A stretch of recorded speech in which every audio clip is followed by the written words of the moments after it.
Welcome back into the PFF College Football Podcast. I'm your host, Seth Galina, PFF_Seth. And on today's episode, we talk to, of course, Anthony Treash. But first, talk to Jason Kirk of Moon Crew, college football editor for SB Nation for a long time, and then for the Banter Society. Great talk about rankings and historical rankings and how the rankings worked, how bowl games worked, how and still work, how the committee works now that we have a college football playoff committee. So just talk like that, and then a little talk about Liberty. Obviously Liberty is 8-1, 9-1, something like that, and they've kind of come out of nowhere. Only 5 years in the or since like 2017 they've been in 2016 they've been in the FBS, and now they're having a great year. So we talked about how they kind of came about, what they're trying to do, being like the Notre Dame, the evangelical Notre Dame. Talking about that stuff, and then like I said, Anthony Treash came on, talked about top 25, talked about quarterbacks, talked about a whole bunch of shit, and yeah, I hope you like it. So let's get into that Jason Kirk interview right away. I am pleased to welcome to the show Jason Kirk, editor of, is it The Moon Crew or Moon Crew? We should probably have a style guide on this. We've usually just said Moon Crew, but if someone were to give us the Ohio State then we would accept it. Then I'm going to bestow this upon you. Thank you. Editor of The Moon Crew, Jason Kirk, joins me on the PFF College Football Podcast. I'm using the word bestow a lot because I'm watching The Crown right now. Okay. So I'm getting into the heavy words, big meaningful words like bestow. I feel like I'm gonna start becoming a questing person because of The Mandalorian. Like I've been charged with questing for lunch. Like you don't just do stuff; you're questing for it. Just telling that to the Subway guy as he asks, what do you want on your sandwich? I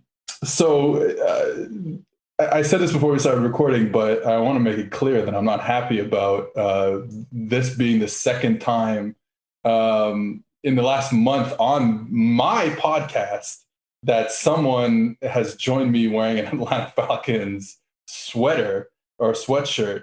And so that's why I'm cutting the interview off after this. Like I'm not getting into anything.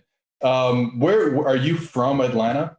Yeah, I was born in Atlanta, live right north of it now. And yeah, we scored 40 points. So yeah, the hoodie goes on this week. It's definitely a hoodie week, a Falcons hoodie week, because we don't score 40 points all that often.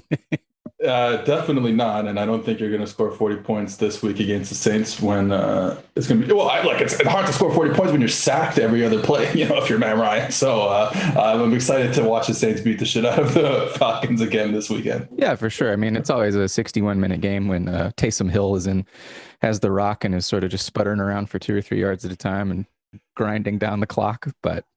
All right, so talking about BYU, how do you think? No, I'm kidding. We'll get into BYU in a second. And college-wise, who is your college team?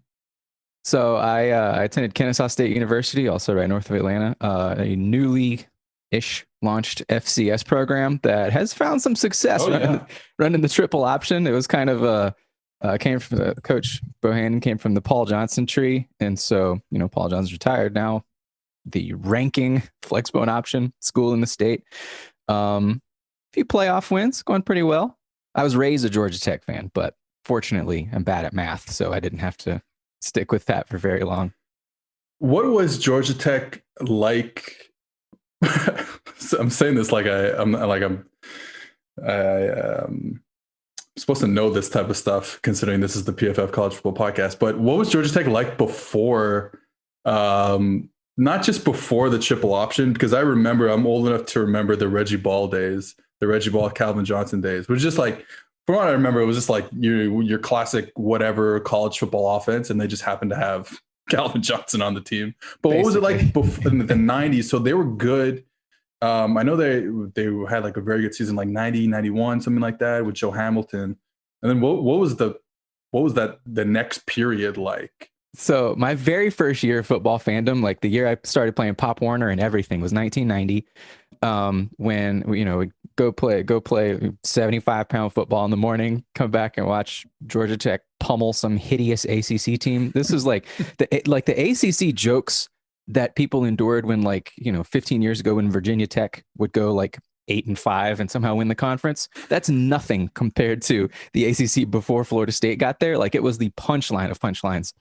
That was the year when Colorado lost a game, tied a game, basically lost another game, and should have lost another game, and still split the national title with an undefeated Is that the fifth down year? Yes. Yeah. Okay, yeah.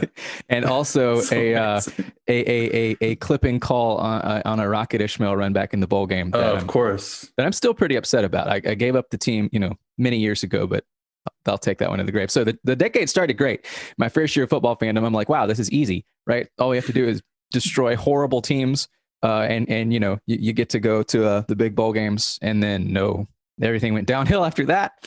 Joe Hamilton came in at the end of the decade, probably should have won a Heisman, but okay, dude in Wisconsin ran for about 8 billion yards, so right. Sure. Did he, and then playing in the CFL. Hold on, go on. And then it was the Chan Gailey era with very, very good offensive coordinator in 2020, Chan Gailey, apparently. Yeah, that's baffling. That's completely baffling. and it's funny. There was the Reggie Ball years where, I would be surprised if there was a 4-year starting quarterback with worse career numbers than Reggie Ball. But Calvin Johnson was there, which made it just so tantalizing. Like, what could have been with just an average quarterback. And then it went from there to the triple. I'm going to interject with this really stupid story, but I'm just thinking about the fifth down. So for those who don't know, and I don't know it by heart, but from what I remember, so Colorado was playing Nebraska, I believe, in, like you said, the early 90s, and it was Missouri. Oh, it was Missouri. Okay, yeah. So the refs accidentally, because I think there was a spike. They were going, there was like no time left in the clock. They were going down. They're on like the 10-yard line. Maybe they spiked it on first or second down, and the refs didn't change the downs. So they end up like going incomplete on like fourth down, which should have ended the game. But the refs thought that was third down. So they get an extra down and call them the fifth down. And anyways, the reason I thought about interjecting here is because I umpired baseball as a youth for a few years, and let me tell you how many balls and strikes counts that I get wrong on a nightly basis there, trying to organize the youth of Canada, I guess. So anyways, that's just had nothing to do with anything. It's hard. I can't believe it doesn't happen more often. There's a lot of football. Quite frankly, a lot of football happens each year. It happened. Specifically, the balls and strikes thing happened in the World Series, I believe, this past year, where someone like started to walk to first base, and they were like, and their umpire was like, "Yeah, that's good," and then everyone else was like, "Well, I don't think this is how the sport works." So yeah. Anyways, okay. So what we want to do today is go through the playoff rankings and kind of dive into not just the rankings themselves for this week, but like historically what they mean and all that stuff. So let's get into it. Let's go right away to number one, Alabama, again, number one. I would imagine they've been number one we're at what, 15, 16, 17, 18, 19, 26 years. And they've probably been number one for 70% of those weeks, 60% of those weeks. Yeah, just a sort of a default number one. And it's really easy this year. Like, yeah, I think they're the only team with, I looked this up last night and forgot, but like the only team with, I think they have 3 top 20 type wins. A&M, Georgia, Auburn. Auburn just sort of Auburn is at least top 20 in your mind, but maybe in your mind, definitely not top 20. The computers count Auburn as a top 20 quality team, and I think the committee looks at them and just sort of thinks like, sure, they'll be back at some point, and then they'll leave, and then they'll be back, and but yeah, Bama just feels like this is, most of the computers have them number one in offense, which has never happened before. At least in the Nick Saban era. You'd have to, I don't know, maybe Bear Bryant had a team that would have pulled that off. But yeah, this is kind of the opposite of where they were when he came in, where it's number one defense and top 10 offense. Now it's the opposite, though the defense is still improving. Well, that's what I was going to say. Like the scary part with this team going forward is that the defense has started to come around, and obviously like a lot of their issues on defense in terms of like whatever stat you want to use probably has a lot to do with what happened in the Ole Miss game. That probably played a big part of it since we don't have a big sample size this year. But still, I put this on. I tweeted like because I looked up where they were in the ranking in the SEC and like EPA per play, and it was like, they're like for each week it was like 9th, and they maybe went up to 8th, and then like 10th, and like 5th, and blah blah blah, and then it's like 9th, 5th, 4th, 3, 2, 1, and now they're still the first. They're the best team, and again, best team on offense, best team on defense, and I think that one of the crazy things is like the offense has not missed a beat since losing.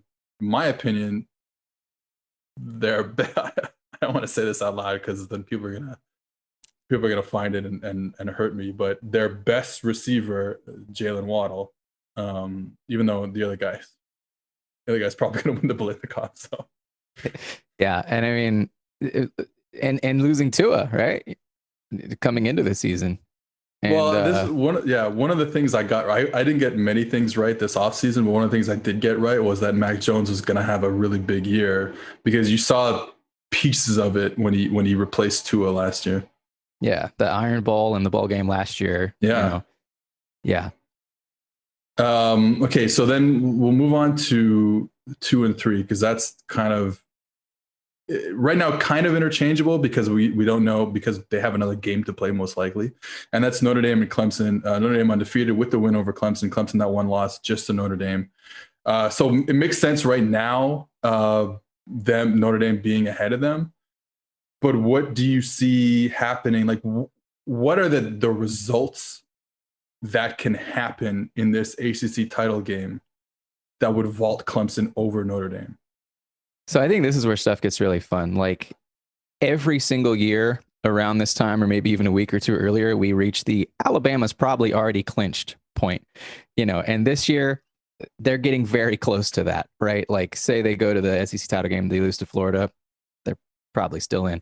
Notre Dame might already be in that boat with a win over Clemson. That's almost certainly going to be the best win of the regular season for anybody.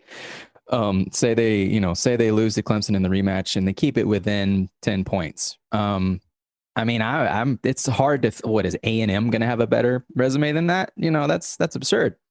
Clemson, if they lose again, they got to be out. But Notre Dame and Clemson making it in, I would consider that, somewhat likely. I think the only really scenario you could see is Clemson just destroys Notre Dame and it makes it look like the first time around was a total fluke without Trevor Lawrence. Yeah. Because, the committee, going back to when they laid the blueprints in 2014, they did warn us that they're going to do this thing where if a player is out due to injury, they're going to retroactively mulligan it. And, they're going to take that into account and no one knows what that means. But this would be probably the starkest, clearest example yet of that coming into play in some way. What do we know about the committee? What man, every time, and I talked about this last week after they said like Iowa State, they liked Iowa State because they can run the ball, which is like, I don't want to get into it again, but it bothered me.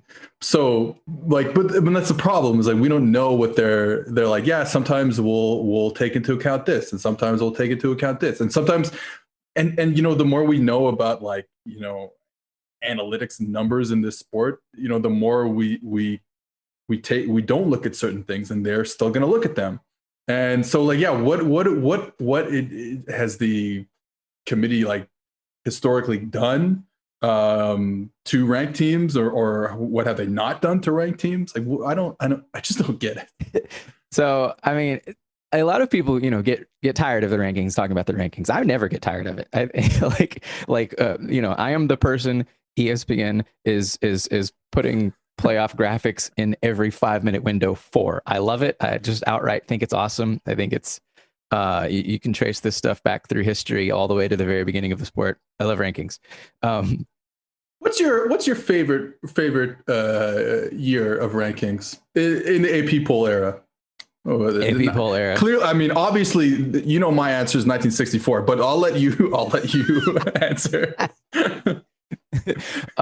Probably 1941, of course, when Bama was number 20 and then claimed a national title 40 years later. That's a really good one. That's such an Alabama thing to do. 1983 is really annoying. That was the year Miami beats Nebraska because Nebraska doesn't, does the valorous thing and tries for the win instead of the tie in their bowl game. Because I think that's a year where the power of the story of Miami ended up topping what was quite arguably a better team in Auburn that had a really good title claim of its own with a brutal schedule, with a transitive win over Miami.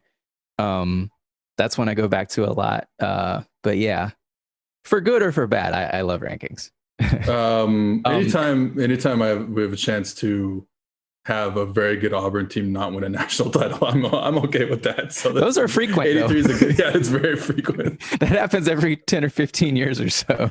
Before LSU won the national title last year, I was always wondering, like, would you want the Auburn thing where you're like kind of like for some years, but then every once in a while you have, the Cam Newton year, the Nick Marshall year, I guess. I don't think they call it that there, but I'm calling it that. The kick six year. Yeah. The kick 6 year. Yeah. Obviously now that LSU won the title, I'm like, yeah, I would just take LSU 3 national titles. But like there was a time when I was like, yeah, they're not great, but then you get these magical years that maybe it's not that terrible being an Auburn fan.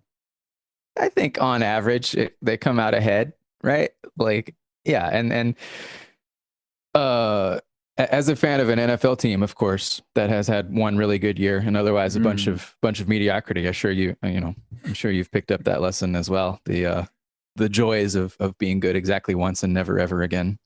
So the playoff committee, for a few years, I tried to sort of like find the science in it, because like, yes, it's all art and it's all just, they're going to rank them how they rank them and then retroactively make up some stuff like Iowa State's average run game being a reason for them to rank in the top 10. Yeah.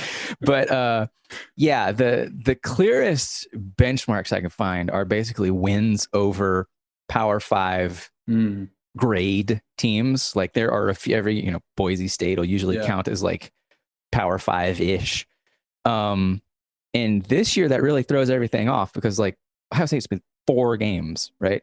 And Notre Dame's played 9, Cincinnati's played 8, BYU's played 9, it's just all over the place. So like, I have no clue. But are you excited because of that? Like as a rankings nerd, like are you excited that we're gonna get weird? And the Ohio State thing is hopefully, I'm praying for this. That I'm not praying for people to get COVID, obviously, but I'm like the chaos if Ohio State has to cancel another game and then finish the season 5-0 without a chance to play in the Big 10 title game. So we could pray that Michigan State and Michigan are overly cautious and overly careful, and and then Ohio State doesn't get it. So the funny thing about that is, say Ohio State has another cancellation and eligible for the Big Ten championship, meaning no game against Northwestern. The Big Ten is doing this 1 versus 1, 2 versus 2, 3 versus 3 thing. So Ohio State would go into that weekend with a game against Iowa or Wisconsin, getting a top 25 type win very likely win anyway. So like Ohio State could come out fine. And the committee's put in teams that haven't won conference titles before, so like, absolutely. Yes. This would be by far the strangest thing that we've ever looked at. And as always, it always revolves around Ohio State. They should call, if we get Ohio State, Wisconsin, they should call it the Big Ten. The Big Ten should call it their title game to make it seem bigger than it is. Come on. Like, we love Indiana and Northwestern's players are cool, but like, come on. Ohio State, Iowa, that I'm still mad at Northwestern for losing to Michigan State because Northwestern is now they dropped to 14th. Mad at them because these are the teams we want to see because we know every team out. We've dissected Alabama and Clemson, Ohio State, and Georgia and all those teams so much that like once in a while, if we can get a year where Northwestern, who honestly always plays with a good defense, but has at least probably like an average offense this year at least, being undefeated. So I'm still pissed at them that they lost to Rocky Lombardi and the Michigan State Spartans. Yeah. I mean, it would have been cool for the Big Ten championship if it happens to, technically be a play-in game, because that's always nice. Be a little quarterfinal. We had Iowa, Michigan State do that one year.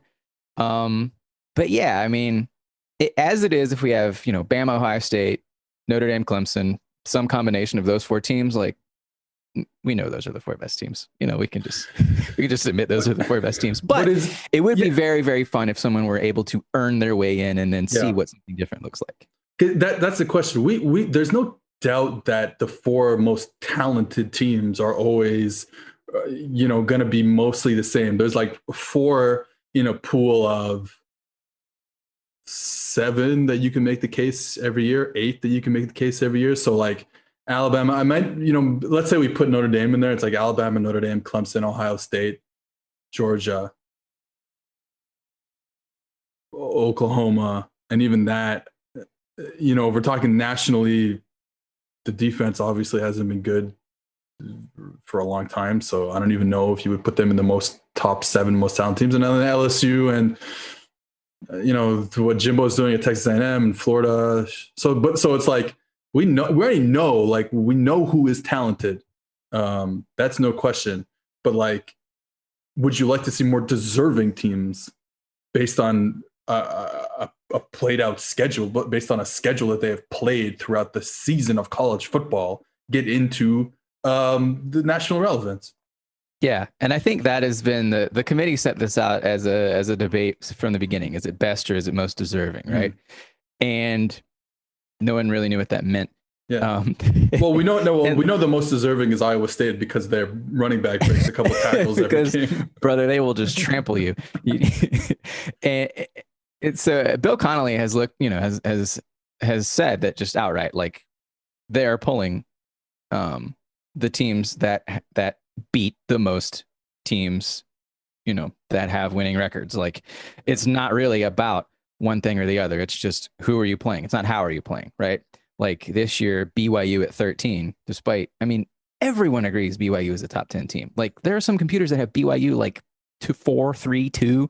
Like everyone agrees if BYU doesn't lose, they should get some sort of a shot. But as it is right now, they wouldn't even get a Fiesta Bowl, and that's crazy. I think they'll sneak up into that. But yeah, it would be awesome to see one of these new teams get a shot.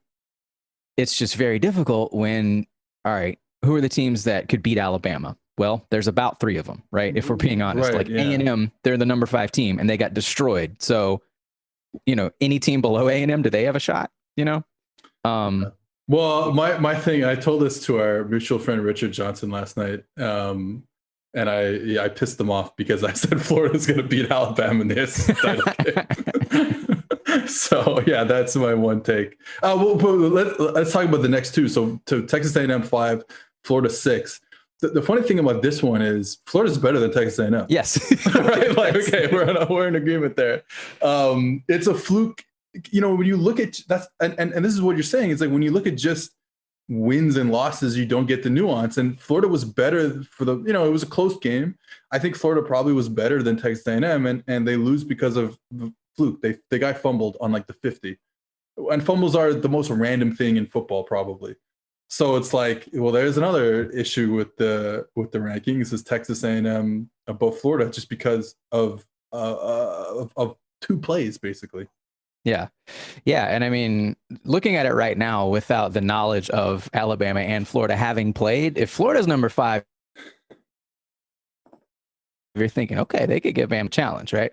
And yeah, if you look at the season as a whole, Florida's a better team, but the committee has, they established right up front that like head to head is going to count for a lot. partly because a lot of the way the committee set up is an overreaction to the BCS, the things people complained about with the BCS, right? And, for years, people wanted more like transitive, like a chain of transitive nonsense in the rankings. Like this team beat that team and this team beat that team. And like, well, okay, by week 10, you cannot keep all that stuff in line. Like, at some point, a season is about more than just one game. But I think Florida will jump A&M at some point. I think we can probably. Well, but the thing is now it's like if Florida goes and loses to Alabama and let's say the same exact score that Texas A&M loses to them, like obviously both Texas A&M and Florida would be out of the top 4, but at the same time, maybe now Texas A&M gets the New Year's Six Bowl that Florida. I'm not really sure exactly how that would work, but they would, let's say go to a quote unquote better bowl than Florida would, even though, like we said, probably Florida's better this year. They have the Heisman Trophy winner, Kyle Trask. Yeah, it could end up that way. Yeah. I think in my head I was thinking, oh yeah, we still got several weeks to go, but like no, it's over, man. We're getting very close to the end.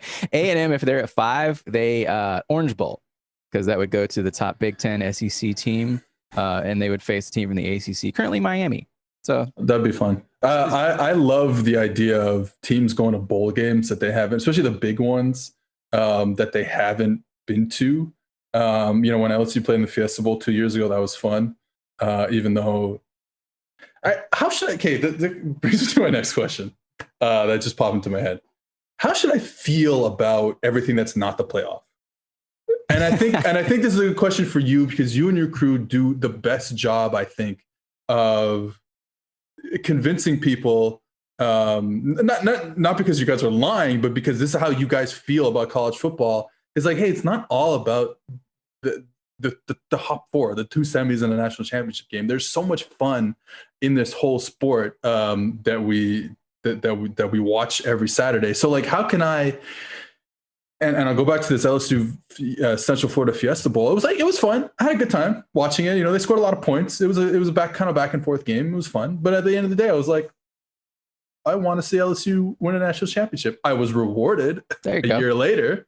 But at the same time, it's like, how do we as a society of college football watchers get up for any game that's not, a big one? So obviously, I think in all of our perfect scenario, or at least most of us in our perfect scenarios, we'd have a big expanded playoff, FCS style, however many. Everyone gets a shot, like literally every team in the country having a technical path to the national championship. Every team in the Sun Belt, that sounds awesome. The system we have now, I hate to say it, but I think it's realistic. Because yes, we would love to see, the top 16 having chances to win it all. Oklahoma State in a playoff would not actually have a chance to win it all. Northwestern would have no chance to win it all. Iowa State, sorry, your run game is incredible, but Georgia, we have already seen you play 2 teams above you, and you were not exactly competitive. Mm-hmm. So like in most years, and people have actually looked at this, like how many teams in an average season are, truly elite quality. And in most seasons, it's between 1 and 6, right? It's usually going to be 3, 4, 5, something like that. So like in terms of giving viable contenders, in terms of narrowing the playoff to just that, 4 really might be the right number. The thing about bowls and having this, this archaic, vestigial, completely nonsensical bowl system sprawling out of the playoff is we end up with more teams, players, and fans who get to finish the year happy. Because LSU beating UCF, all right, that's a great win. You can put that on the recruiting graphics. Players get a nice ring. Everyone watched it. You got to shut up UCF. They all got PS4s, which is always nice. See, and you don't get PS4s in the. I think so in the national title. I don't even know if you get extra gifts. I haven't even, because you get the gifts at the semis. But the national championship, I can't recall. But so you get to finish the year on a high note. Whereas if you had to then go and play Clemson, you wouldn't. Yeah, if get you're to. like Coastal Carolina this year or something like that. Sure, yeah. We're like, say Indiana, right? Say Indiana lucks into a New Year's Six bowl, which, hey, that wouldn't be entirely lucky. They're a really good team. And they get to, they get to take down, say they get to take down Georgia or something like that. That might be the greatest win in Indiana history. But if they go to the playoff, they're going to get destroyed. If not in round 1, then in round 2, right? So I think the bowl system is the stupid thing that it feels like making up nonsense to justify something that is completely obsolete. But I think the end result is, like it or not, more people end up happy with it than would if they all had to play for a title, like in pro football, if like the NFC East champ, instead of having to play an actual good team, got to just play like just a game for fun in the Bahamas, that'd be so much better. And then we wouldn't have to watch the NFC East.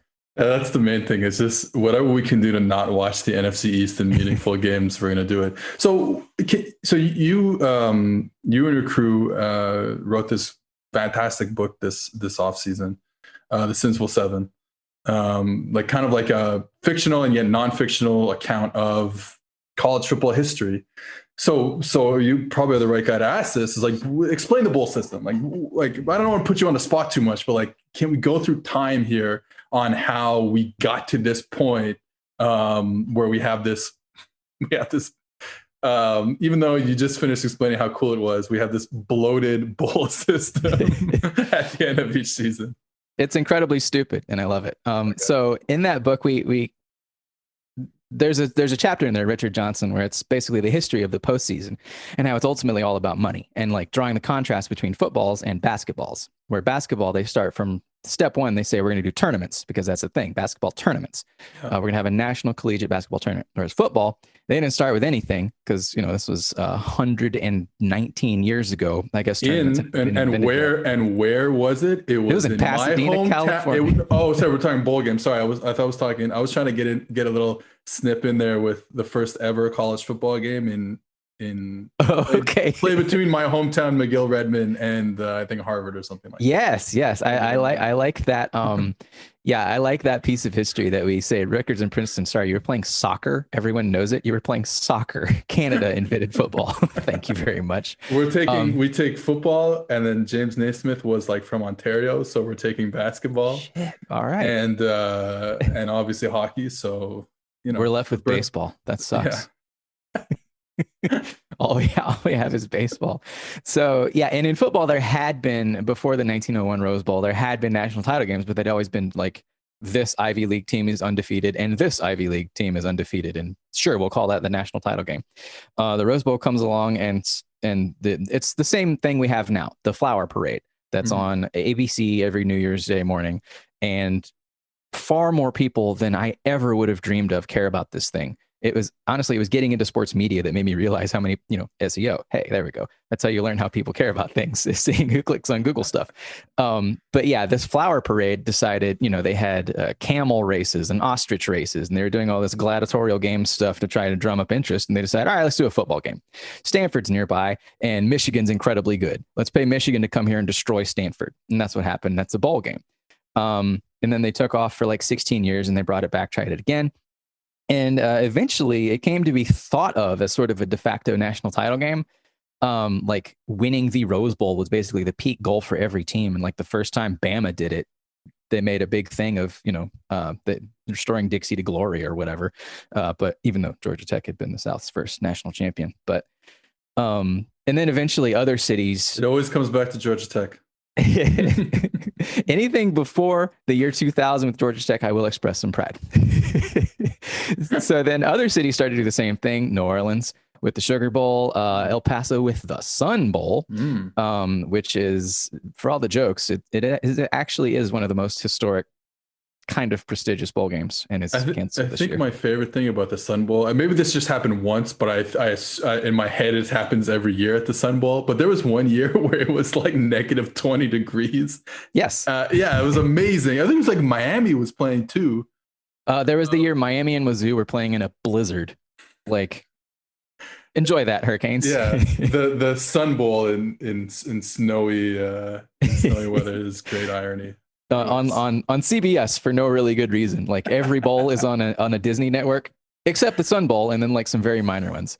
And yeah, so like did a history last year, an article on like the weirdest game in every bowl's history, and like they've all got one really bizarre one, and a few of the really old ones that might have a couple, but the Sun Bowl, I don't know how you narrow it down. There's like 10. The Sun Bowl is just a chaos generator, and it's amazing that it is technically the second most storied bowl game.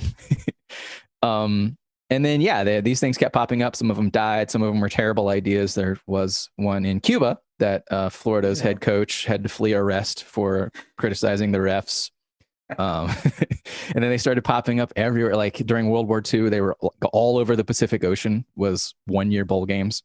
And they just kept growing and growing as they kept making more money. There was about, I want to say 5, 6, 7 in Toronto. That's international. In the Sky Dome, which is going to be demolished in the next couple of years. But we'll have to try somewhere else for the next attempt. Yeah, Toronto, Tokyo. I'm doing it in my backyard.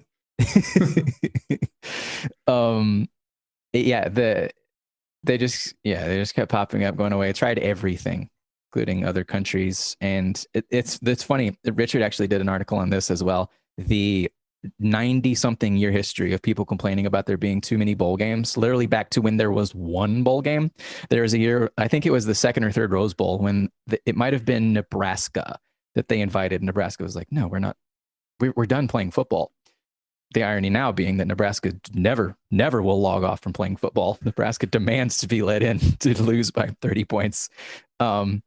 But yeah, people have been griping about too many bowl games for literally decades and decades and decades. And you say, oh, right, what's the perfect number? And they say, most people, when you ask them something like that, they would say what it was when I was a kid. It's like, oh, when there were 20, right? Because people were complaining then about there being too many, and like, sure, some 6 and 7 teams get in. And this year we might have like an 0 and 2 team get in. Who cares? If the players want to be there and winning it makes them happy, what's the problem? And that leads me to my next question. Should everything about the world today go back to when I was 15 years old? That's what most people think. I think that's how most of us go through life, just wishing everything had locked in place at whatever point in middle school we were happy, right? Yeah, whatever the peak was in middle school, that's exactly what it was. Okay, speaking of peaks in the middle of the rankings, Cincinnati is they are 7th. The past 2 weeks they've been 7th. It's their highest ranking ever. They're peaking. What can just tell me the scenario that gets Cincinnati into the playoff? The highest ranking in the playoff era. They did get closer in the BCS. They have. That like a? I'm gonna say a name here. Is that like a Gino Giudice era? That's after, I think, Gino Giudice. I don't know how to spell his name. I think that was Brian Kelly. It is Brian Kelly. Okay, that makes sense. Yeah. Like there was a year where since it was 2009 when Texas and Alabama was the national title game. And they played Florida, right? Yes. Yeah. Yeah, they played Florida. Okay, yeah. If not for the weirdness at the end of the Texas-Nebraska Big 12 championship, where Colt McCoy got an extra second after throwing the ball out of bounds, Cincinnati would have had a really good argument to go to the BCS title game. And it's hard to guarantee it would have happened, but like they would have been the undefeated next team up. This year, 8-0, really good defense. They don't have like, a big, a really, really nice takedown of a top power conference team, but their schedule is not bad. Like it's a long list of like above average type teams. I agree 100%. Army, not bad. Tulsa, SMU, Memphis, no one knows what to make of Houston. UCF's lost a bunch of games, but is somehow still pretty decent. Got probably another shot against Tulsa. So like this is a decent schedule. And I think I could be wrong, obviously, since we just explained that we don't know what the committee's doing, but the fact that the AAC has produced such top offenses over the past however long the AAC has been a football conference, I guess. The fact that Cincinnati is now dominating those offenses, when it's Memphis, SMU, UCF, like you said, like that, I hope is being factored into this ranking, at least, because they've been awesome on defense this year, and the offense is coming around too. So like, and like you said, there are more than enough above average teams in this conference, and they've dominated every big test that they've had so far. Yeah. I mean, UCF was a tough challenge, but hey, every team's going to have a lesser game. I mean, they've done against this schedule about what you would expect any team south of Clemson to do, right? And yeah, it's during the BCS era. The thing that I think a lot of people felt was these non-power teams, they have to win a big bowl game in order to have some credit to spend in the following year, right? Like we would see Boise State beat Oklahoma and then show up way higher, like TCU, like a lot of the Utah, a lot of those teams that are outside the power structure. It felt like they had to do it for multiple years in order to actually earn up credit. And Cincinnati, I mean, if you're in the playoff committee, you remember Cincinnati being on the doorstep of the title game, going to a BCS bowl, and you remember UCF kind of embarrassing you that one year, when they beat Auburn, and then performing well against LSU. And you've actually, I think most of the group of 5 teams that have made New Year's Six bowls have won. And I think if you go back to the BCS era when they started doing the AQs, I think that applies even more. So like these teams tend to win their big tests against Power 5 teams that are, not playing because they're good teams. Yeah. That's what happens. Good teams power conference is just arbitrary. Yeah. And, basing everything on schedule it's a lack of imagination, and it's a lack of willingness to, it's a lack of curiosity in assessing how good these teams really, really are, and like, obviously the only way to find out is to have them play. And I think it's unfair to say that Cincinnati should get this boost because of what teams in the past have done. But at some point, that is the honest take, is that these teams tend to overperform in New Year's Six and BCS bowls. Therefore, we might be historically underrating them. And Cincinnati showing up number 7, I mean, and I think they entered the playoff rankings around 9, 8, 7. So like they've been getting more respect this year than these teams have in the past. There was the first year of the playoff, of course, Marshall had to get to like 11-0 just to get ranked. And like that team wasn't awesome or anything, but still, I think we're seeing over the last couple of years that the committee is coming closer when it comes to evaluating these teams. BYU this year is the glaring exception. They should be 5 or so spots higher, but it's funny to me because they win with an explosive offense. Like, don't people like watching like guys who just like throw the ball around a yard? And they obviously have maybe the Heisman Trophy winner in Zach Wilson, and like and a couple of good receivers, and the O-line keeps everyone upright. And like that's an explosive offense that usually we would love to see play in important games. Like for them to be ranked. Anyways, I don't understand. I wanted to get to a team that's not ranked, that I'm surprised actually that wasn't ranked last week because they were undefeated last week. Unfortunately, they go and lose to NC State by a point, I believe 15-14. That's the Liberty Flames. And I wanted to ask you about, and they actually have a big game coming up this weekend against Coastal Carolina, and my boys, Coastal, the Chanticleers. And though I just saw news, I mean, things will have changed by the time our listeners listen to this, but I think Malik Willis might be out for this game, and we're not really sure right now, which would really suck. But anyways, Liberty, who are they? Where did they come from? What's going on? What is the future? Especially with, there's obviously going to be like administrative changes there at the highest level, and then maybe even a coaching change this offseason. So like how did this team become, are they like the East Coast BYU? Are they like, how did this happen out of nowhere for them to be a very, very good football team? So far they have spoken into existence a version of what they want to become. As a person who's raised Southern Baptist, like Liberty has been, I've been aware of Liberty for a really long time. When they started football, it was very explicitly, like they said, it's still on their website, that they basically want to be the evangelical Notre Dame, and they want to use football as that vehicle to establish themselves as, like the University of Notre Dame, great school and all, but like before football, it was just a school, right? like football turned Notre Dame into Notre Dame, and Liberty openly wants that. And if they could be BYU along the way, and have, their own network, and like special bowl deals and all that stuff, and like national recruiting, they would love that. And I think they're at a couple of crossroads, no pun intended, but Hugh Freeze is going to be, he's going to get a second shot as a Power 5 coach. Don't really know where yet, but it'll happen.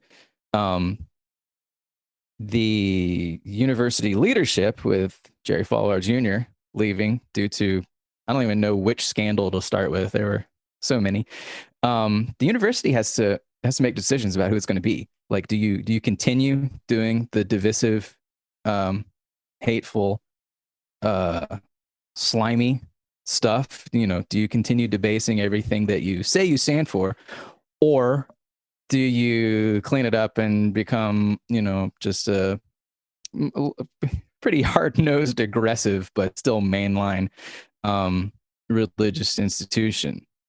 And that could really decide a lot, because when they came up to FBS, one reason they had a hard time getting any conferences to like 8 years ago, 9 years ago, not that long ago, right? 5 years ago. Yeah, it's pretty recent. Like, even the Sun Belt and Conference USA didn't want Liberty because of the associations with, Falwell and the things that family said for decades, before this season, 2 of Liberty's best players on the football team left because of, what they perceived to be racism within university leadership. The women's basketball team, their best player, she left. So this team getting to 9-1, I guess that says a lot about Hugh Freeze, that you could lose 2 of your best defenders and improve on defense, and the offense remain excellent. It helps when Gus Malzahn makes one of the worst decisions he's ever made in his life, and allows his best quarterback to go to another team. That's a whole other story. Yeah. So I mean, Liberty, it's a tricky thing, because these players getting to enjoy success and having a big game, and if they win, hey, they might finish with top 20, a top 20 ranking. Get a somewhat decent bowl game. Like, them being independent makes, like you could go 11-1 and go to the Cure Bowl with their setup. But you feel good for the players. I don't really ever feel all that good for Hugh Freeze. The AD came from Baylor, so no, I don't really feel good for him. And I mean directly from Baylor. What a program. Yeah. What a program. It's a great place. So anybody above the players, no, unless the university makes some hard decisions, because Falwell's gone, but everyone who enabled him is still there. So, yeah. Well, and nothing would, like, the whole point is, like, you like them, just because the man is gone, the actual person is gone. Does that mean they change anything? But no, because that's what they are. That would probably be the best guess, that a new coat of paint. I would like to see, particularly at the ACC, take a break from scheduling Liberty until we assess whether this is a university that we really want to be promoting. A university that openly wants to use football to promote its views, until we have a much better sense of whether those views are ones that, Oh, do we not have a sense of that, of whether we like their views or not? To this point, I would say we do not. I just mean until they openly change those views, it would be best if Power Conference teams stop giving Liberty, the spotlight. Because Liberty right now, what are they, 2-1, 3-1 against ACC teams? I think 2-1. I think Syracuse, and so beat Syracuse, lost to NC State, and beat Virginia Tech on the last kick of the game. So. Yeah, great job, ACC, validating all of this. Yeah, that's rough. Thanks for coming on, Jason. I wanted to give a shout out to Jason, because when I was just started writing about LSU and college football, I cold emailed Jason, and 6 months later he did get back to me. It took a while, but he did get back to me, and he allowed me to write for SB Nation, and so very appreciative of that. I don't think, I look back at those articles, I'm surprised you let any of those things run, because they're terrible, but that's a whole other thing. And so I just wanted to thank you for coming on the PFF College Football Podcast, and thank you for responding to that email 4 years ago or whatever it was. For sure. And I mean, your work was good. Your work is always good. Thanks. All first-time depositors at Monkey Knife Fight that put at least $20 into their account while using promo code PFF will receive a free PFF Edge annual subscription. So that's a $40 value for just $20. And you'll get that opportunity to turn that $20 into even more money playing daily fantasy football and prop games at one of the fastest growing fantasy sports sites in the USA in Monkey Knife Fight. Go to Monkey Knife Fight and deposit your $20 with promo code PFF today to receive your free PFF Edge annual subscription. PFF and Sunday Night Football's Chris Collinsworth is teaming up with one of the best players on and off the field, 49ers All-Pro cornerback Richard Sherman. The Chris Collinsworth podcast featuring Richard Sherman is available now wherever you find your podcast. They will provide the most interesting football conversation in sports every week. And sometimes that means the discussion will venture off the field too. Additionally, Chris will be taking a dive into the game of football as he sees it, inviting in the best and brightest to talk about everything that is happening in the great game of football. Mark your calendars. You do not want to miss the best 60 minutes of insight this season. MooseFit is a premium online workout program and remote coaching service that provides you with daily workouts based on your goals, the time you have available, and the equipment that you have at your disposal. Purchase your MooseFit membership and a MooseFit coach will reach out to you with a questionnaire. Based on the information provided in the questionnaire, your MooseFit coach will either assign a pre-made program to you or will create your custom program for you. No two programs are the same. MooseFit is well equipped to help provide you with daily workouts that will help you reach your health and fitness goals. For PFF listeners, use code PFF50 and receive 50% off your first month. For more information, check them out on Instagram at MooseFit or on their website, www.moosefit.com. In these uncertain times, life is full of questions like, when should I start thinking about life insurance? But however difficult these questions may be, Western and Southern can help you answer them. Backed by over 130 years of experience, together, we can look ahead to leave the unknown behind. Western and Southern Financial Group, life insurance, retirement, investments. I am joined, as always, by my good friend, Anthony Treash, to talk about this week's top 25 games. Treash, how was your Thanksgiving? It was pretty good. Not too bad, pretty low key. Been MIA these last few days working on the big offensive line rankings that dropped over at PFF.com. I mean, I think you should check it out because I wrote it, but I think it's pretty good. Who was the 45th best offensive line in the country this year? 45th. You're a fraud if you can't tell me right off the top of your head who the 45th best offensive line is. I can rattle off like the top 12, but okay, let's go. Give me. You know what? Give me your favorite offensive lines. Like the ones that you like in Notre Dame, yeah, of course. Yeah, Notre Dame, of course. But I mean, at the same time, some underrated ones. I think Buffalo, man. I mean, you saw what Jarrett Patterson did last weekend. But that offensive line, you have to give a lot of credit to them. They pretty much opened up a lot of holes. He did have some impressive after contact carries there, but there were a lot of open holes from that offensive line. Who else? I'm a big fan of Tyler Linderbaum out of Iowa. That guy's going to be very good. I mean, last year, he's one of the best centers in college football. Flipped over from the defensive line. First year at the position, looked like he'd been there for years. And this year, of course, he's the best center in college football, to no surprise. So I would say those two. A few others. App State and Marshall, again, group of 5 teams make the top 10. BYU, BYU's up there too. So there's a lot of great group of 5 offensive lines that crack the top 10. But by far, Notre Dame, they're my favorite. It's a shame that Jarrett Patterson's out, and we're probably not going to see Tommy Kramer this weekend either, because he had that appendectomy. But he should be back for the big ACC championship game, which they now clinched. Yeah. Okay. Well. Tell me about your least favorite offensive lines. I guess more like the lines who we thought maybe would have been better this year and haven't been. I know one particular close to my heart is the LSU Tigers offensive line has been not very good. I mean, I know you didn't put them in like the bottom 20. They were like somewhere like in the 50s, I think. But they've been they've been rough this year. But anything else that stands out in that end of the spectrum? I mean, there was a few that kind of caught me off guard, as to like how bad they actually were. Like Indiana's, for example, like I've been talking about a lot. They're 124th. They're great everywhere else, but they have just been. We never thought they would be good, but they have just been an absolute kind of dumpster fire there, especially the tackle play. Yeah, you mentioned LSU; they're up there. I would say those are the big noticeable ones for me. I will say, so I went back and I looked at these rankings to our preseason rankings in the college magazine, the preview magazine we did before the season. And we got some stuff wrong in there, but we got some stuff right. And I think the biggest thing we nailed. Did we get stuff wrong? I don't remember. I don't remember us ever getting anything wrong. I think maybe one or two things. So that's about it.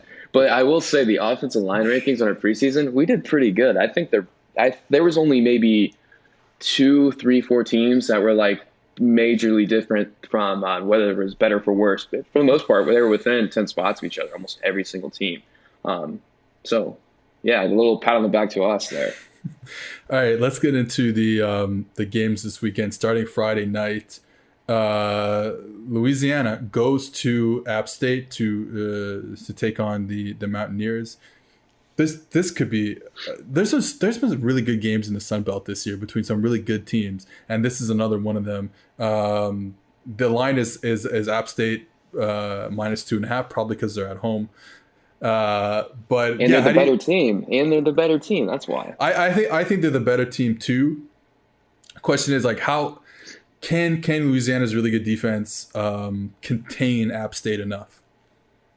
I think the question should be the same for App State's defense against Louisiana. I think Louisiana is I think they're a little fraudulent. I really don't know. I understand why they're ranked in the top 25. Well, they've won a lot of games. And they beat Iowa State, who is the greatest team in the Big 12. So there you go. Honestly, no, they're not. Like we both in agreement that Oklahoma is the best team still in the Big 12. But Iowa State could be the Big 12 champion. They could be, yeah. But like going back to that game, I think that was more about Brock Purdy just playing absolutely terrible. Like I don't think Louisiana did anything. They benefited so much from Brock Purdy having his worst game. The cornerback stood there, and then Brock Purdy threw them the football a few times. Yeah, I mean it was by far his worst game of his collegiate career. Plus, they had a kick and a punt return for a touchdown, or at least one of those two. Yeah, it was very fluky. There was a lot of fluky plays in there, and so like going back to that game, that's where I'm like kind of like I don't know. I like Louisiana, but not 8-1 top 25 type of team. But App State, we all know I love this defense. Yeah. Shamar Jean-Charles. You'll see in our preview to our award watches here. They do have a candidate for the Thorpe Award this year. So, but Louisiana does too with Trahan there. But I like App State here. Shocker. I also like App State because I think the defense is going to roll a bit. The offense is going to roll a bit. So yeah, I do, especially at home. And we're all in agreement. I'm enjoying the story of Louisiana this year, but I agree that they're not they're probably not a top 25 team. I think they're the third best team in the Sun Belt. I think that's pretty much. I think that's pretty clear. Okay, and then we go to Saturday. Ohio State goes to East Lansing to take on Michigan State. Michigan State. Yeah, will they? We'll see about that. If this game does happen, Michigan State's going to win, right? No, okay. So Michigan State was not great against Northwestern last weekend in the win, especially in the first half. Like Rocky Lombardi had like his first 2 throws were touchdowns, but he also his first 2 completions were touchdowns against Northwestern, but he also had like in that same time span, he had like 11 incompletions. So like, I would say like they threw like an end zone fade, whatever it happens, 1-on-1. Made a really nice throw against cover 3 when the corner bit a little bit inside on Northwestern. And we're excited for Michigan State. Hopefully they can turn things around with Mel Tucker. But they're gonna get blown out. So there you go. Yeah, I mean it was like Rocky Lombardi. He played like he did against Michigan. Like, he had a couple of highlight reel throws in there, but then he just counteracted them. Just horrible. No, it was just like that one, the first touchdown, the 85-yard touchdown or 75-yard touchdown. Mm-hmm. What a beautiful throw. I mean, the corner didn't play it correctly, like at 100%, but what a beautiful, beautiful throw. Yeah, I will say he's had more highlight reel throws than I expected, Yeah. but he's also been a lot more inaccurate than I expected. And I expect him to be very inaccurate this year. I was not expecting much from him. Yeah. So that kind of says a lot. But also, I think the question is, like, so when we're recording, we have no idea what's going to happen. We probably won't find out until last minute with this game. If they do not play this game, do you think they're going to make the playoff? Ohio State, not Michigan State, I should clarify. Yes, I think Michigan State is going to make the playoff if they know. This is the tough question because they're going to end up with 5 wins. Now they are going to play like some sort of like extra game maybe on Big Ten title game day. I've heard. I'm not really sure what's going on, but so like it might be against like Wisconsin or something like that, which would help them a little bit. I think that Ohio State, even if they're just 5-0 or 6-0 and don't win the Big Ten title, I mean, I'm not saying anything crazy here, but they are one of the top 4 most talented teams in the country, and we would probably assume that they would stay undefeated if they had to play a full schedule. We agree with that. I hope they don't make it in the playoff if that happens, because it leaves the door open for some team that is not a very big team to get in there, like big school Florida or big school Texas A&M, which is actually what's going to happen rather than Cincinnati or BYU. But it leaves the door open at least for Cincy or BYU if Ohio State can't get it in. So I'm hoping that that's what happens. Even though, you know what, I really like Ohio State. I like the players, like the schemes and everything like that. So I'm into what they're doing, especially on offense. But yeah, it'd be just cool if they didn't make it in.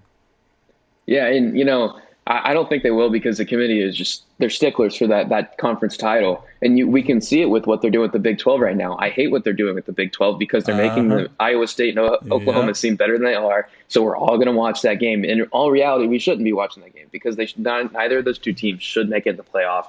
Even though I think Oklahoma's a good team, Iowa State's way overrated. I think we need to be looking at Cincinnati and BYU. And also, I think BYU is a better team over Cincinnati.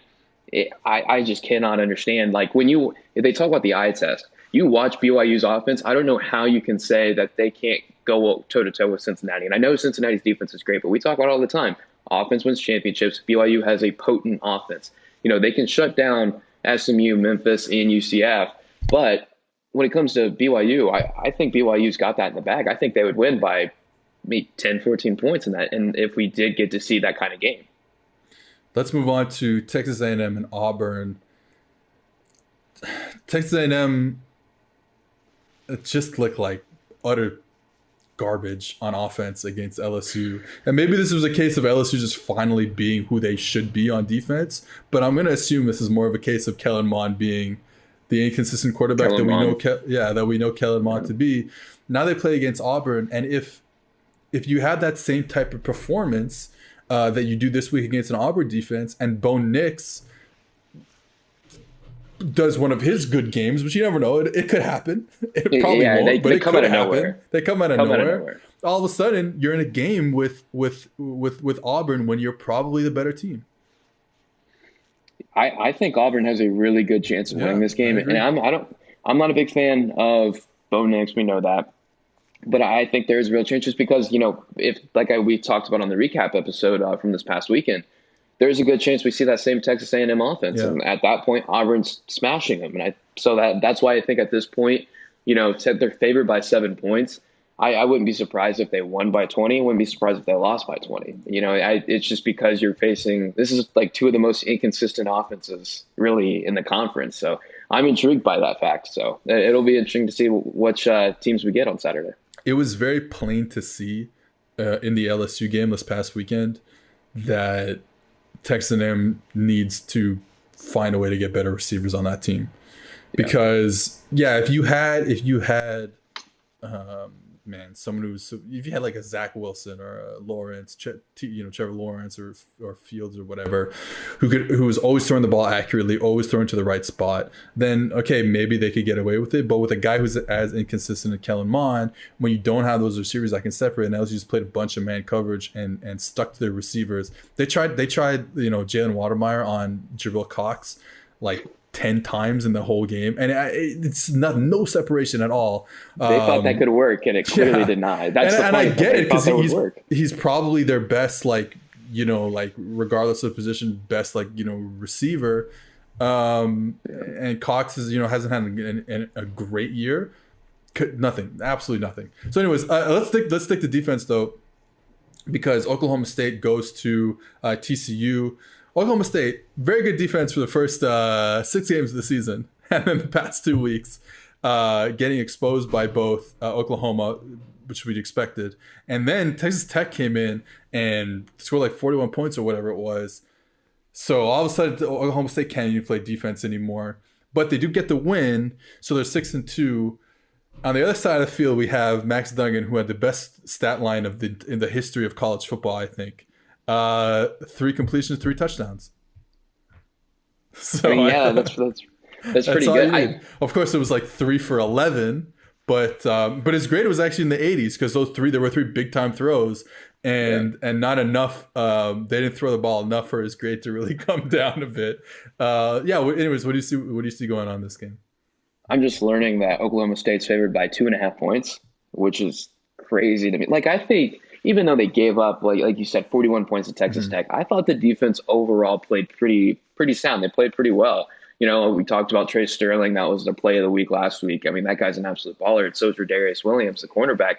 I think it's going to be very, very hard for this TCU offense to put up any points. I can't see it happening. I think it'll be a blowout.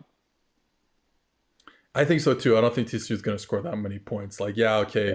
The storyline of the 3 completions with 3 touchdowns, not going to happen again. Oklahoma State's too good on defense. North Carolina hosts Western Carolina. Throwaway game, really. But it'll be a good stat pattern for Sam Howell and the receivers and the running backs after Notre Dame came there and dominated them on the end.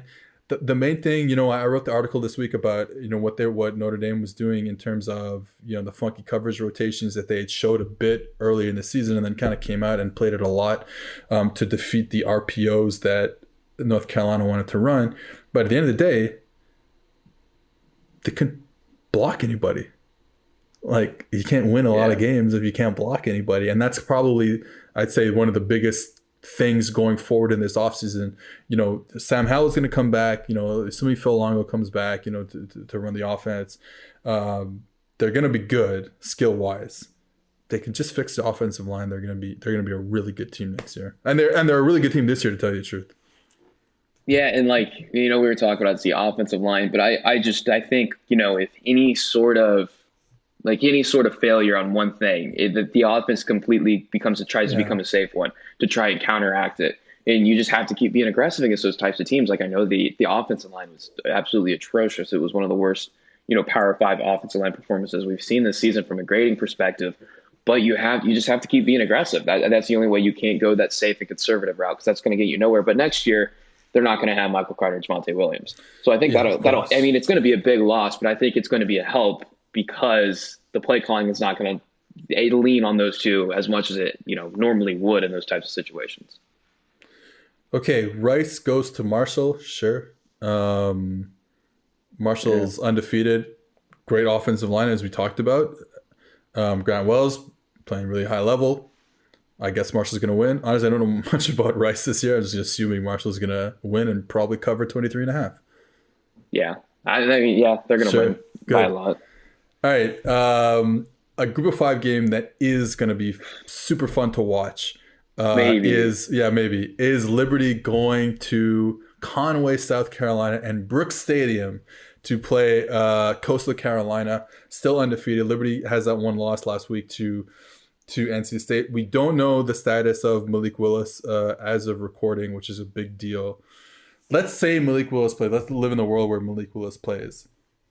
Are we seeing, now Coastal Carolina's got a good defense, but are we seeing like a 45-41 game? Are we seeing 30-something points by each team? Can I dream like that?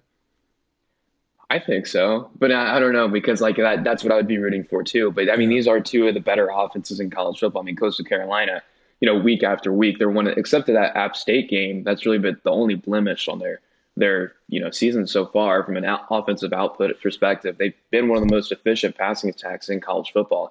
I mean, I see some of your tweets all the time about this Coastal Carolina offense. I mean, we have to start, giving this team credit. They've been damn good this year. I mean, Jamie Chadwell, what he's done, this year is just nothing short of remarkable with this team.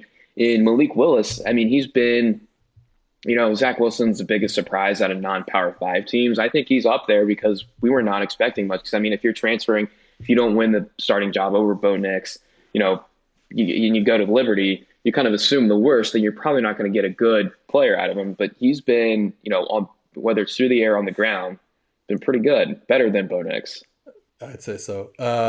Watching Coastal Carolina again this week against Texas State, and now Texas State's not a good football team, but the thing that I keep coming back to that's the same every time when you watch this Coastal Carolina offense. So first of all, diversity in scheme. They're doing a lot of different stuff, but and especially in the run game, they're doing a lot of option stuff. And I've said this before, but what do you want to do against a triple option team? Well, you want to play with two high safeties, except not really two high safeties. They're kind of like two low safeties, because you want more guys in the box, and you want. So the reason you play, instead of like playing with one high safety and then having the second safety as a nestled box player, is because you don't know which side the run is going to, especially in the triple option. Guys are coming in motion and stuff like that. So you want two low safeties, and it gives you really 9 guys in the box rather than 8 guys in the box. So you see that against Georgia Tech, in the Paul Johnson days all the time. The problem is that this damn Grayson McCall kid is so accurate down the field that if you give him these looks with his two low safeties, you get man-to-man coverage everywhere else. And that's not going to cut it against a kid that is that accurate as Grayson McCall, especially down the field. He took this beautiful deep out route against this coverage that I'm talking about, where he moved in the pocket and then found a deep out route to the field side. So I'm so impressed by everything that Coastal Carolina is doing. They make it really hard on you defensively to play what you want to do against triple option. All right, let's move back to the ACC. Syracuse goes to Notre Dame. Notre Dame, another offense that makes it hard on you defensively because they maul you, because their offensive line is so good, like we said. Ian Book is going to become the all-time wins leader in Notre Dame history this week when they beat the 1-9 Syracuse Orange. And I'm happy for him because he's doing it now while actually playing good quarterback. Exactly. You can attribute these wins to actually him. It's not the defense or everyone else around him. The dude has been winning games himself these last 3 games, and I'm shocked. He proved us wrong. It's his best 3-game stretch by far against Power 5 competition, or probably just against anyone that he's ever had, and he's been there for a long time. Yeah, by far, like you said, PFF grades above 80.0 in every single one. This is going to be a good. It's going to be a good warm-up. I'm not going to lie. I was kind of a little nervous because if we got the old Ian Book against Wake Forest, they can put up points. I think they could have made that game a good matchup. We're not going to get it anymore. Now, I still would have picked Notre Dame to win, but I think that game would have been better than we expected. But, it's just going to be a good, stat padding matchup before they face the Clemson Tigers here in a few weeks. It's already December. I couldn't believe that. I was talking about December 5th on a radio hit yesterday, like it was 3 weeks away, and then I was like, wait, Anthony, that's this weekend, because I was hoping we'd get BYU Cincinnati. That's out of the picture now, but I'm still salty about that. But anyway, I don't know why I got into that. It's been on my mind, but Notre Dame's going to clobber Syracuse. Yeah, I think so. They might have found like maybe a quarterback for next year in Rex Culpepper rather than God, I forgot his name. It's been so long that I thought about Syracuse. All right, let's forget that then. Florida goes to Tennessee, the 3:30 CBS game, or 2:30 or 1:30, depending on where you live. Another chance on national television for Kyle Trask to impress and solidify himself as the Heisman winner. 100%. I personally, I don't know who your Heisman favorite is. I've actually never asked you this. I would go Mac Jones. I think it's Mac Jones and then Zach Wilson. And then after that, it gets a little interesting with, Kyle Trask, Trevor Lawrence, Justin Fields. Oh, come on. No. We would put Devonta Smith up there before Najee Harris. But, I think he is going to end up winning it. That's just my opinion. I would give it to Mac Jones, but I think Kyle Trask is ultimately going to be the winner. But it's same thing with Ian Book. I mean, these two quarterbacks, I really don't know. They must have listened to the podcast when we trashed them. What week was that? Because the same week those dudes turned it on, and they've been on fire ever since. A top college football person told me that Bo Nix and Ian Book are basically the same quarterback, and since that day. Because you have these two guys who don't like being in the pocket. They're like skittish in the pocket. They don't, like whatever. And when you said that, I was like, oh my God. Yeah, they kind of were. Yeah. And then since that day, one of them is still the same quarterback. But the other one, like we said, Ian Book has been so much better. Yeah, I agree. I think Mac Jones should probably win the Heisman. And then Zach Wilson. It's just, one of the problems with Zach Wilson is that there's these time off between games now, because they went from the Boise State game. They're going to have like a month off before they play against a very, very good San Diego State pass defense. So that I'm excited. Did they even play that game? Am I losing my mind here? Is that this week? No, that's we got a few weeks. Okay. Well, why did they not schedule a game for this week? I don't. I'm sure they tried, but I don't know. I feel like they might just be playing for a New Year's Six bowl instead of the playoff. I really do think because either that or a team like Cincinnati just was like, no, we don't want to schedule you because, look at us right now. We're in a good situation. If Notre Dame beats Clemson, Alabama smashes Florida, and Ohio State doesn't play. And, we're right there in the CFP. We don't need this game. Yeah. So, it does make it interesting. They probably should have scheduled that game with Washington a couple of weeks ago because they are now ranked, surprisingly, even though I do like – we'll get into them later. But anyway, yeah, it's definitely interesting. So we were talking about Florida and Tennessee, and so I guess my question for this game is, I think Florida's gonna move the ball a lot. Them showing out and continuing to be a little bit better each week on defense is super important for them. Yeah. Yeah, and you know what? No matter how Kyle Trask plays, he's going to be still in the Heisman front seat because I have faith in this offense. Whether he's doing it or it's Dan Mullen pulling the strings, he's going to put up numbers, and that's going to win him the Heisman regardless. But like you said, man, we've been preaching to the choir about this. This defense is brutal from top to bottom. They really need to start to show something because if they can't shut down Tennessee's offense this week, they 0% chance. Alabama may hang 60 on them. Florida might put up 42, but it's not going to matter. You need to be, you just have to shut them down at least a few times. And I just really don't have much faith in that defense doing so. So they just really need a good day this week. The more I watched Trask, it's funny. Like it's just been perfect for him this season. Don't think he's a first round quarterback. That's fine. Like we're allowed to say that. I think he'll go there. I think he might go there too. Yeah. It's just he really throws a very catchable football, but there's no like velocity behind it, but it's very catchable. Nice spiral. Like I like a lot of the things when he throws it. Just there's lack of mobility and probably arm strength there. All right, let's try and speed run the rest of. Yeah. I got an interesting point there. The people might like this. I think this year we're going to see the 1983 record tied for the most quarterbacks in the first round. I think we will because of the supply and the demand. I think we're going to see. I wouldn't be surprised if we see Zach Wilson. So this is very early. I'm just thinking about this. I think Zach Wilson might slide a little bit from where we would take him probably top 3 at this point. I mean, the kid's shown it, but I think he might slide a little bit. But at the end of the day, at the end of the first round, we're going to see, where are the Patriots picking? Where are the Colts? Where are the Steelers? They all need quarterbacks. Maybe the Packers take another quarterback. And that's true. Who knows? I mean, we're getting into the NFL talk here, but I think it's interesting just the way. It's the year of the quarterback. Yeah, and so let's count them out. You're gonna have Lawrence, Fields, Zach Wilson, Trey Lance. I think those are probably for sure your first round picks. Maybe I'm missing somebody.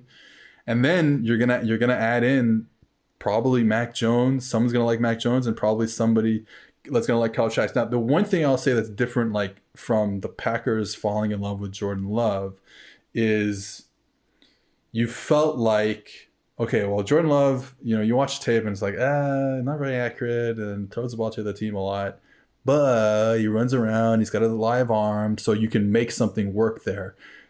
I guess again we're getting out of our realm a little bit here, but if you're an NFL team and you're looking at Mac Jones and Kyle Trask, are you saying, okay, but those guys are closer to finished products, so why would we take them that early? Now, I think they still might, but I think it's very different than like the Packers liking Jordan Love, even though they still had Aaron Rodgers on their team, and a guy and now he hasn't dressed, I think, the whole season. So yeah, don't forget about Jamie Newman in the day two, our boy Jamie Newman. All right, so let's speed run the rest of these games. West Virginia going to Iowa State. Do we see an upset there, or Iowa State is going to keep winning? Upset. I think West Virginia wins because there's been only one time I've been impressed by Brock Purdy this season, just once, correct, and that was against Kansas State. Absolutely, and he's not going to. And what did we talk about that weekend? It was like just a perfect situation to be in. They ran the ball really well. They were gashing them every time they ran it. Play action, throw the ball down the field, make some plays. But like you're still waiting for him as a pocket player to do something. Yeah, this West Virginia defense is so very good. Oh, it's very good. I mean, Tyke Smith, man, he's been so good in the slot for him. I think it's gonna cause some. I think he's going to make some mistakes. They're going to make him make mistakes. And so that's why I'm leaning West Virginia in this one, even though Iowa State's favored by a touchdown. I think the Mountaineers, I think they're going to do it. Okay, Indiana goes to Wisconsin. This was going to be an amazing game if Michael Penix Jr. was healthy, because you have that really good Indiana offense against, even though they've only played 3 games, I'm pretty sure Wisconsin has the best defense in terms of EPA per play allowed this season.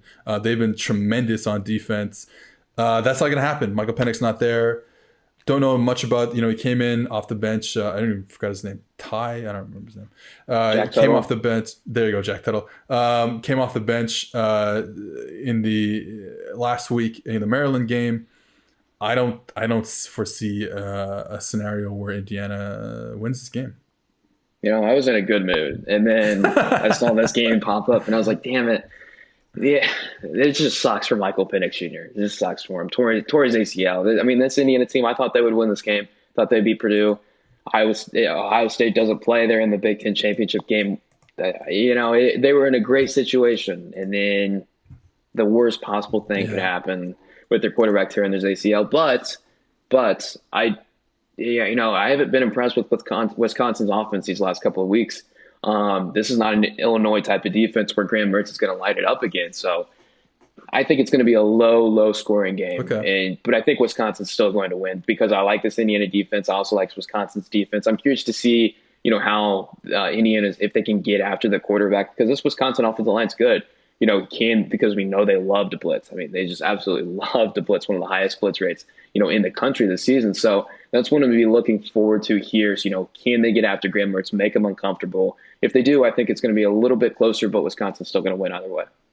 Iowa is the 19th ranked team in the country. They go to Champaign, Illinois to take on the University of Illinois. Illinois isn't good, and I think Iowa, you talked about their offensive line, you talked about Lindenbaum earlier in the game, they can probably maul them. But it's not. I would say don't watch this game. That's all I'm going to say. Yeah, I mean, they're probably going to see Spencer Petras out there, even though he's very inaccurate, just to light up an Illinois defense, and they're thinking, oh, maybe we should move up Iowa a couple spots. Maybe they're better than what we thought. Probably, in our eyes, that's not going to be the case. Nope. All right, Tulsa, back in action, taking on Navy. I think we're both in this. We've been saying this for a while. Or I've been saying this for a while, and I'm ranting and like roping you into this. But we want Tulsa to win because we want them to play. We want the Cincinnati game, which I guess is next week now, to be very meaningful. So Tulsa, 12-point favorites. We see that happening. Yeah, 100%. Zaven Collins, man, that guy is going to be. He has a very bright future ahead of him. Vanderbilt goes to Georgia. Vanderbilt looking for a head coach now. Going to Georgia. Playing against the best quarterback of all time, JT Daniels. To some. This is going to be bad. This is going to be bad for Vanderbilt. Another game that I don't think anyone should watch. Yeah, I mean, I'm going to watch just because I want to see JT Daniels throw the ball. I was excited to watch him throw the ball last week, but no, they just have to run the ball right down South Carolina's throats. Didn't get to Might see that. happen I want to again. see that this weekend. It very well could happen again. This Vanderbilt defense is really not good at all. So, but still, I hope we get to see JT Daniels throw the ball. I need to see more from him. All right, Stanford goes to Washington. Washington's all of a sudden, I kind of forgotten about Washington. I talked so much about USC and Oregon in the offseason and then through the beginning of the first few weeks of Pac-12 play that I kind of forgot that Washington does a good football program. They had a down year last year, but this is a really good football program, undefeated, and they host Stanford this Saturday. Yeah, I mean, and this defense is just nothing short of remarkable. Across the board. Love watching what Jimmy Lake has done on defense there since he's got there. Very pro style defense, one high stuff, but then still playing a lot of like drop 8 coverages. I'm into it. I'm really into it. Yeah, I mean, Elijah Molden, Trick McDuffie, been elite like we thought they'd be. I mean, Elijah Molden's one of my favorite players to watch, just what he can do in the slot. And then also, too, I'm not going to say his last name. He's going to be like DJ from Clemson. He's first name basis Zion. The dude from his pass rushing, man. He has 17 pressures in 3 games, 91.6 pass rush grade. Just been incredible. And then Eddie Fontu, the off-ball linebacker, he was one of our breakout candidates for the season. He's breaking out. All right, speaking of breakout candidates that did not break out, the entire Cal Golden Bear team, they're 0-3. They host Oregon this weekend. Cal, man, I thought this was going to be the dark horse in the entire Pac-12, and now they haven't won a game. What the hell? Yeah, man, this is the darkness of our hearts right here. Because this game, we had such high hopes for both of these teams. Oregon's 3-1, but man, they've just been so disappointing across the board. Especially Tyler Shough, we talked about it too. Yeah. California, I can't even get into. It just makes me so mad because they don't look anything like some of the guys they showed, especially Garbers towards the end of last season. Just nothing like it at all whatsoever. And we weren't the only ones that thought this Cal team was going to be good and a little dangerous. And then here they are. They look, I mean, absolutely disastrous. Terrible. Clemson goes to Virginia Tech. Another game for Trevor Lawrence to look like the number 1 pick, basically. Yeah, I mean, he looked like it last week. We knew he would bounce back. He did with an elite graded game. Virginia Tech, I'm looking at this offensive line. Again, they were one of our they actually made the top 5 in our offensive line rankings over at PFF.com. Highly recommend you check that out. I'm not just saying that because I wrote it. And I spent my entire life on it, and I haven't slept in 3 weeks. But anyway, I that's the biggest thing I'm looking forward to in this one. Christian Darrisaw, if he can sustain the level of play he is, because right now he's the highest graded tackle in the Power 5. Yeah, he's a good player. All right, Alabama goes to Tiger Stadium to take on the LSU Tigers. I'm afraid of this one. Is it going to be an early bedtime for Seth? Like, you're not going to tune in for the 8 o'clock games? CBS putting this at 8 o'clock as like the primetime game at this point is wild. But I guess people are going to tune into it. I'm going to watch it. Because this is what I thought about it like last week. So what's been happening, like after LSU lost, LSU played Mississippi State to open the season, 3:30 CBS game. That was the game I watched. Didn't have my laptop open, just had the TV open, watched that game. Since then, what I've done for all the LSU games is if I have my laptop open streaming the LSU game, usually on mute, and then I have whatever the big game is at the same time on the TV. Then the Texas A&M game, I was like, look, the Texas A&M, Alabama, and Florida back to back to back. If there's anything I want. I know LSU season's done, but there's anything I want. I want to ruin the seasons of Texas A&M, Alabama, and Florida. So even though we don't think this is going to be a good game, this is going to be the main thing. And it's LSU, Alabama. It has a special place in my heart. They're going to get killed. They're going to get killed. The offensive line is not good enough. The quarterback play is terrible, without Miles Brennan. And the defense will not look like it did last week against Texas A&M. I hope I'm wrong. I really hope I'm wrong. I would love to ruin Alabama's season. I don't think it's going to happen. Yeah, I mean, last year's game, that night was one of the most memorable I've had in quite some time. But I'm looking forward to seeing Derek Stingley Jr. against Devonta Smith. I know Derek Stingley Jr. is, he's licking his chops at this one because he knows that was the one game he really messed up last year. And Devonta Smith, I think it was over 200 yards he had on him. Over a third of his receiving yards allowed for the season came against Devonta Smith in that one game. And they also got him on that. You're talking about Florida did it, the little tempo thing. They caught him on that big touchdown. That was one of them. But still, he gave up a few other big plays. So he's looking to shut him down. That's what I'm looking forward to in this one. Derek Stingley Jr., not much ball production this year. But a few quarterbacks, you could tell, they're not throwing his way. They're just not going to do it because they know what's going to happen if they do, like what last year did. So I'm curious to see how that matchup is going to hold up. But yeah, you're right. It's not going to be close. That's the only thing I'm looking forward to in this one. Yeah, that at a micro level is going to be awesome. Other than that, because remember, like LSU, the defense wasn't great the first half of the last season, or the first like however many games of last season. First half, entire season. No, they were better at the end, but like in the playoffs and against Georgia. But Alabama's like, yeah, LSU won the game. Alabama scored 40 points or 35 points or whatever it was. Like, and they're gonna do that again this year. And they had one of the greatest college players of all time at quarterback. TJ Finley's not exactly Joe Burrow. Yeah, and LSU won't score. So there you go. All right, Miami goes to Duke. I feel like we haven't talked about or seen Miami in such a long time. I'm excited for this Miami team to keep winning and to go to a big time bowl if that's possible. Yeah, I mean, me too. I mean, just like a little, I know what we're going to see from Derek King and Chase Bryce. You're going to see good from Derek King. You're not going to see good from Chase Bryce. Chase Bryce has been one of the more disappointing quarterbacks just because he looked good in garbage time with Clemson. He has not looked good at all this year. I'm kind of curious to see. I saw a few places where the guard for Miami, Devon Donaldson, has not been. He's been out first half of the season. He's cleared now. We'll see if he can get in there, work a little bit. That's the big thing I'm looking into this one because they're going to handle Duke. All right, and last one is Baylor going to Oklahoma. Oklahoma, I think, probably can. I imagine they can clinch the title game appearance with a win. Baylor's been okay. They got the win last week, but Oklahoma. All right.